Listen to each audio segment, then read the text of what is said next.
Hello everyone, welcome again. Initially, I was on live, but out of nowhere, the lagging was getting crazy. I guess because of the software I was using, but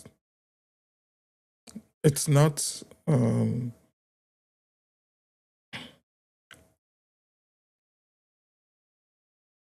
It's not April Fools. Even though it's April Fools Day, I remember those years where we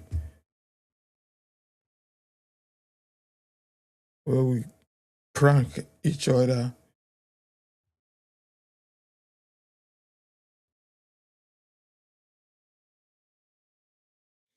I remember those years where we prank each other, talk about different stuffs. But today, as we were discussing, I was initially we're talking about the World Cup and Italy, one of the giants of world football, missing out of the World Cup. This is something I can't just phantom. This is something I can't just believe. How a former four-time world champion miss out, lose, and not even go to the World Cup. Is it the management? Is it the players? Or is it the FA? Or who do we blame for this? Growing up, I've always known Italy to be one of the best defenses. They have the best defenses, very strong defenders, the likes of Paulo Maldini, lots of top players. And now they are not going to the World Cup for the third consecutive time. Others can miss World Cup, other countries, but not the likes of Italy. Italy, the top, at least the way I see Italy as one of the top 8 teams, at least in any World Cup competition, the first 8, whatever happens in the world, at least they qualify. Top 8 to me are Argentina, Brazil, Germany, Spain, Holland, Italy, England, who else? Portugal. That's the way I see it. That all these teams steadily they need to qualify for the quarterfinals. That's the minimum. But here you are, Italy not qualifying again. Oh, I don't want to believe that. But that's the crazy part. They were knocked out by Bosnia and Herzegovina on penalties. That's the cruelest way to miss out of a World Cup, on penalties. Even in the penalties, they were just missing their penalties anyhow. It was only Tonali who was able to score his own penalty. He was the only one who was able to put it into the net. Every other person lost their penalty. And if it wasn't bad enough, they even had a red card. They played almost the whole second half and extra time with a man down because Bastoni had already gotten a red card. And now it seems not to be a shocker anymore because initially it was a shocker, but going the third time and still not qualifying, that's crazy. To me, that's crazy.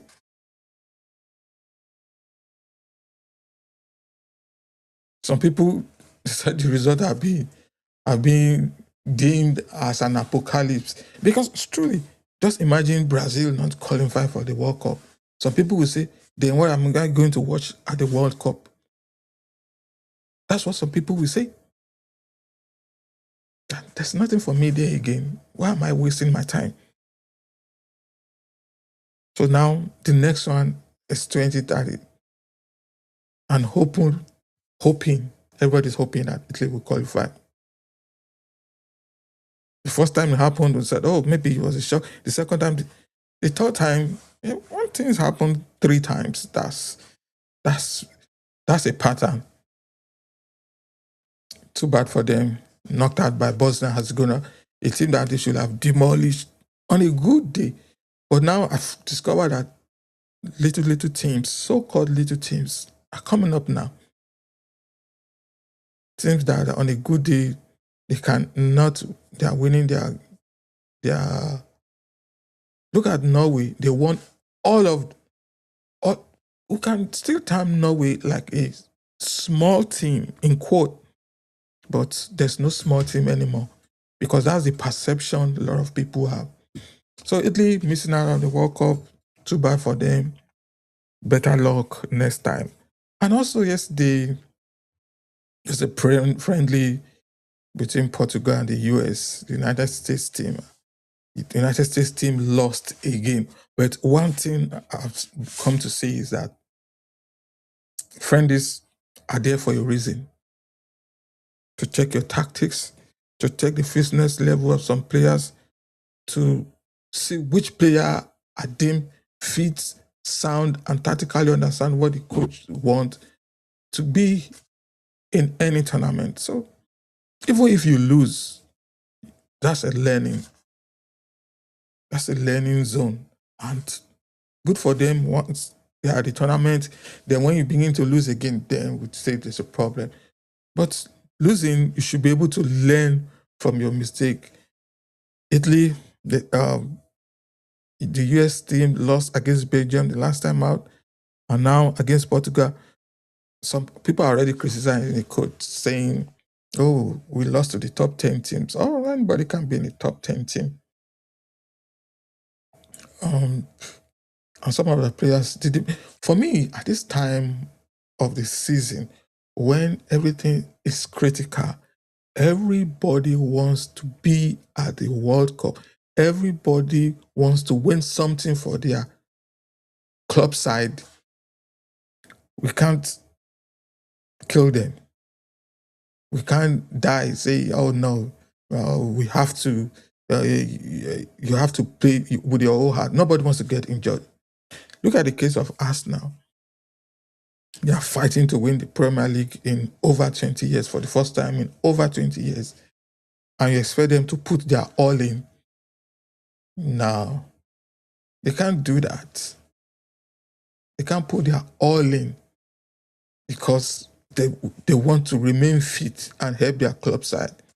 Because to me, that's the number one reason why you guys are playing, why they are being called. That's where they get their paycheck weekly. And that's why some people call it dark art. Arsenal, they stylishly, I don't blame them, they stylishly moved most of their top players, apart from those who really need the qualifiers. And that's with the likes of Victor Gyökeres, we understand that. But the likes of Bukayo Saka, Declan Rice, somebody else can play. Even though some people are already blaming them for their loss against Japan. Mind you, Japan is a very, very good team. This is a team that has been progressing. I remember those days when just beat them 3-0, 4-0. But now they are very sound tactically in everything. Very good side. So you can't just sit down and say, the time we are expected to defeat Japan. If you are not careful, if you meet them again in the World Cup, in any stage of the World Cup competition, England should be careful. They might still get smacked again. So some people are already blaming the likes of Declan Rice that they should be at the friendly. Friendly are meant to test players out. And that was the opportunity for, if you call them the B team, to try to do something. So them being defeated, I don't know. They should welcome. Let's see what more they do in other friendlies or whatever, or when the competition starts. But one thing with me, England are overhyped. They overhype their players, and when it comes to the nitty-gritty, when the World Cup, true competition starts, then you see them dropping maybe quarterfinals or semi-finals. So England, better luck next time. So lots of friendlies because to me at this time of the season, because looking at the season, it's like how many months more? Um, this is April, May, June. Before you know it, most leagues are done by May. So within max 2 months, leagues are done, and you shouldn't risk yourself, get yourself injured. You won't be because if you get injured now, you won't be able to help your team. You won't be play with your teammates, and then if you're not careful, maybe the injury is a bit crazy. You miss out the World Cup at the end of the day. So that's why at times some friendlies, when they are fixed to me, especially when the tournament is coming, to me it doesn't make sense. When the league is either running to an end, there shouldn't be any tournament or anything. Because to me, the two need to work together and do something.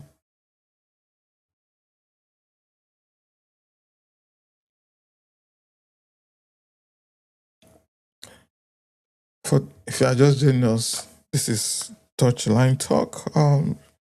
We talk about football, we discuss. Let me know. Please don't forget to subscribe. Don't forget to share. Don't forget to comment your opinion, your suggestion, anything goes a long way. Really, really goes a long way.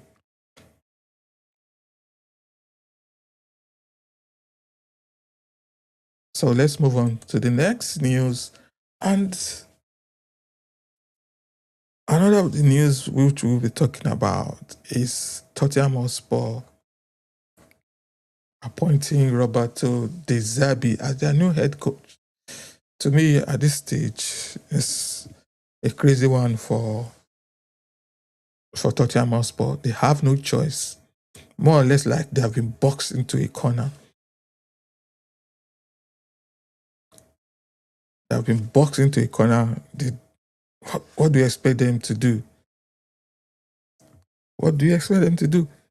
Because at this time, anything goes. That's the way I see it, because they want to avoid relegation.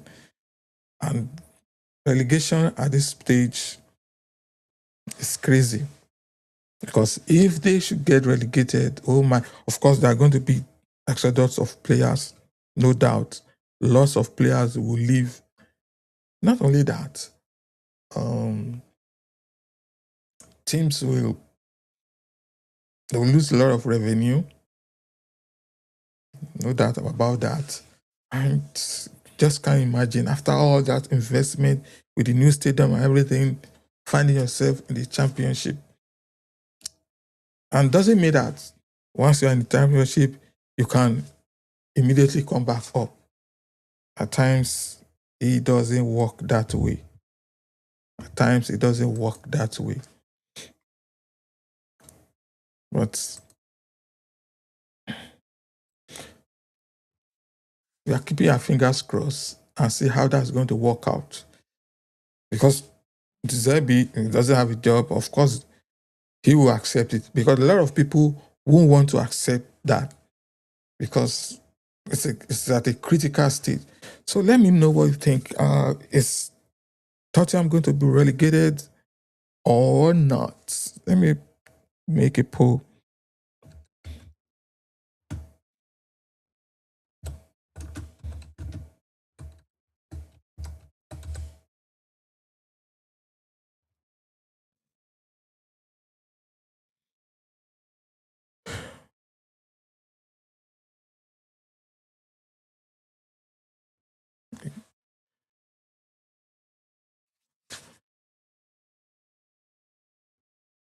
So to me, the Zebi is more or less like he has come to get something. Has come to get something for himself. That's a good one for him. If He has come to get something good for himself, good for him. Uh, if he should help Tottenham Hotspur avoid relegation, that will be a good one. That will be a good one.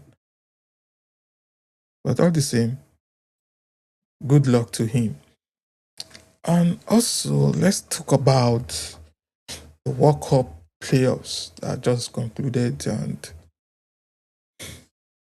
that's one thing about football, the drama and also happening. Several teams secured their spot at the 2026 World Cup through playoffs. DR Congo qualified with an extra time winner. Good for them. Sweden, Turkey, Czech Republic, Bosnia, talked about that earlier. They defeated Italy to qualify. And Iraq also, they defeated Bolivia 2-1 to advance. And it was thrilling, lots of drama. Definitely, that always happens. There's always drama. And good for them. They are able to qualify. But unfortunately for Big Italy, they are nowhere to be found. And lastly, the story I'll be talking about for now is going to be the humiliation that England suffered against Japan. And looking at Thomas Tuchel's side, they lost 1-0 at the Wembley Stadium to Italy. Who would have expected that? Who would have thought about that? But to me, these guys are overhyped. Japan is a very good side because I've seen their progress, I've seen their matches, I've seen what they do, how they defeat teams. They're a very sound side. So it's easy for people to think, yeah, they're just from the J League. They don't know what they are doing. They know what they are doing. They're a very good side. And they are not scared of anyone. The last time they lost was in September, and that was against the US. The US beat them 2-0. Remember, Japan defeated Brazil 3-2. You call that a small side? They defeated Italy, and now they've defeated England. Even prior to losing against the US, they drew 0-0 with Mexico. So it's going to be a crazy one, no doubt. And England, they need to pick themselves up. There's no need to complain. There's no need to say, because we didn't have enough, we didn't have enough tournaments, or we didn't have enough players on ground. No doubt, you can't complain about that. And instead of using those words that Italy, like Japan is, they should. Japan is a good side, no doubt. So let's not argue about that. Japan is a good side.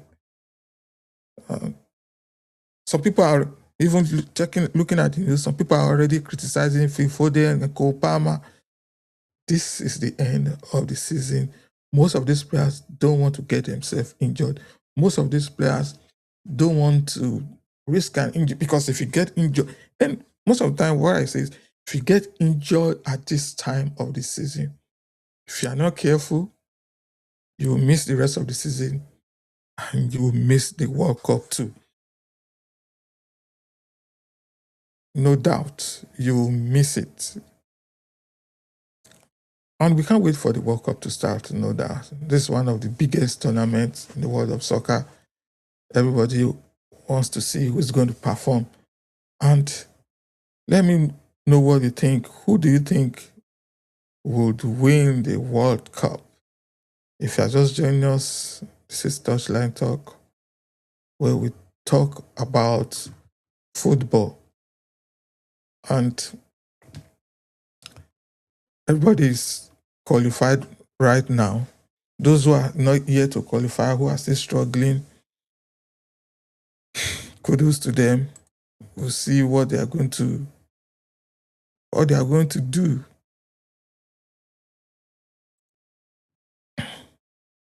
But definitely can't wait for the World Cup to start.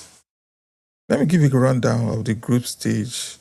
Uh, in Group A, we have Mexico, South Africa, South Korea, and Czech Republic. Looking at this group, who do you think might qualify? Looking at Group A, I think Czech Republic is a good side. They would, the top two teams there, I'm saying Czech Republic and Mexico because Mexico is the host. Group B, we have Canada, Bosnia, Qatar, and Switzerland. Definitely Switzerland, to me, would top that group, and Bosnia, because Bosnia kicked out Italy. Obviously, they're good. Group Group C, we have Brazil, Morocco, Haiti, and Scotland. Definitely Brazil. Morocco too is a good side. Last time they qualified for the semi-finals. So Scotland qualified. I see Brazil and Morocco. Group D, we have US, Paraguay, Australia, and Turkey.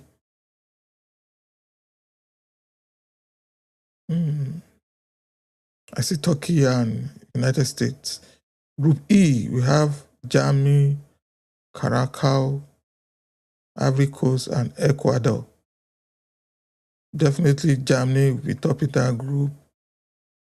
And Ecuador. Group F, Netherlands, Japan, Sweden, Tunisia. Tough group there. I have the feeling Japan is going to perform. Netherlands too. Sweden. They needed playoffs to qualify for the World Cup. Fingers crossed. Let's say Netherlands and Japan. Group G, we have Belgium, Egypt, Iran, and New Zealand. Obviously, Belgium.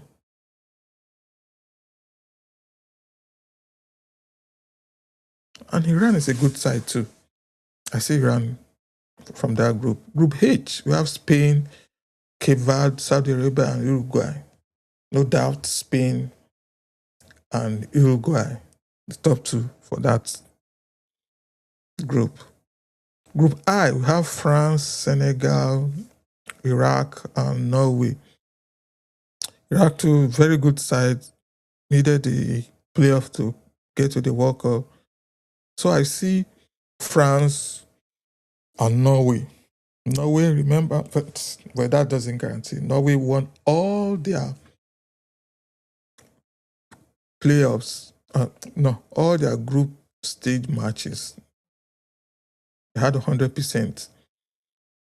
Group J, we have Argentina, Algeria, Austria, and Jordan. Obviously, it's going to be Argentina and Austria.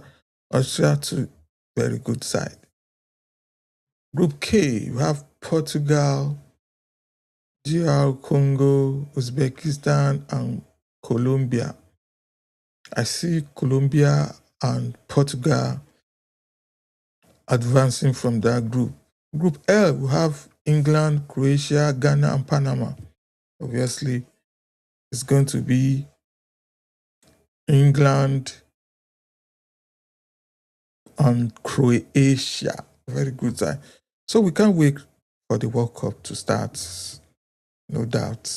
It's going to be an interesting one. And looking at the rundown, who do you think most likely would win the World Cup?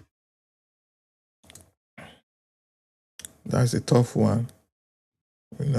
We can't say, but no doubt. I can mention the top 8 teams. I see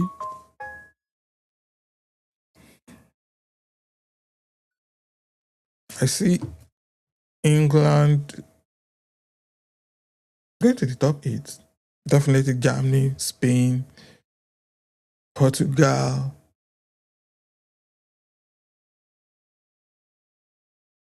Germany, Spain, Portugal, France, Argentina. Those four. Let me just limit myself to four. I'm guaranteed that those four will qualify for the quarterfinals. Argentina, Brazil, Germany, Spain. I'm 100% sure of those four. But don't let me say I'm 100% sure, because football can be so funny. Before you know it, you begin to struggle. That's the craziest part. That's the craziest part.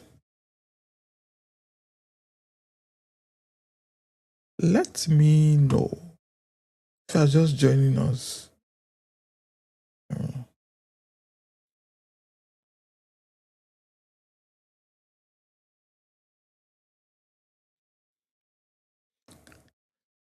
Let me know, what do you think? Please don't forget to subscribe.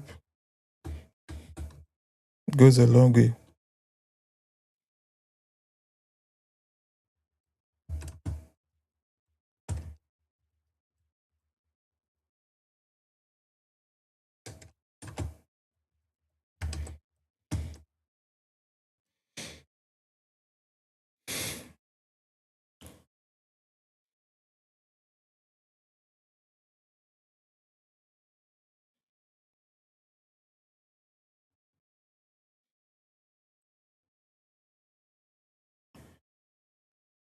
So definitely, those are the top news for today we've talked about, and definitely promises to be exciting over the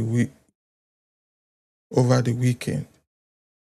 And another top news that I'm just seeing right now, because now one needs to be careful with all the latest breaking news, because lots of April Fool is around. If you are not careful, you get caught up in April Fool. So for now, let's just enjoy what's happening. So this has been Touchline Talk, and it's been fun sharing with you the news, the latest news around the world. Leagues are coming to an end. The World Cup is coming, and everybody is getting prepared, and don't want your favorite team or favorite players to get injured, because getting injured at this time is going to be crazy, and nobody wants that. We don't want that. We want to enjoy the tournament and enjoy the league as it happens. So if you are just joining us,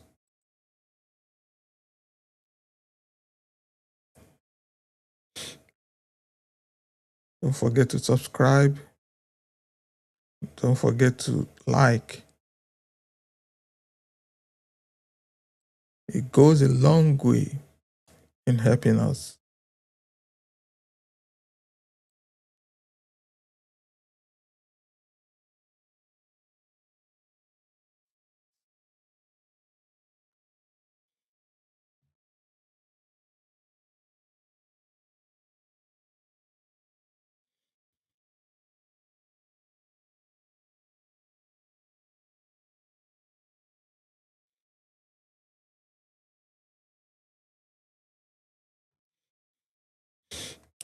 This has been Touchline Talk.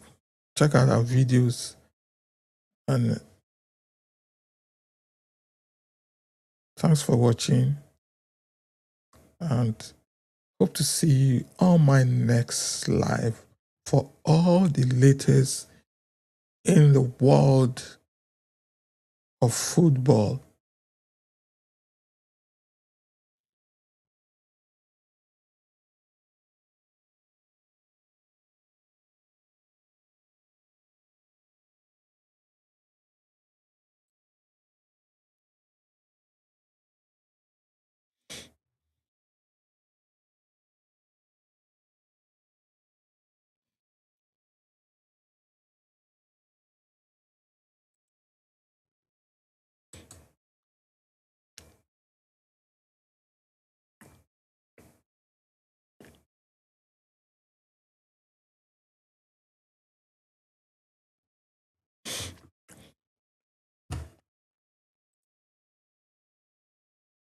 Thanks for watching Touchline Talk.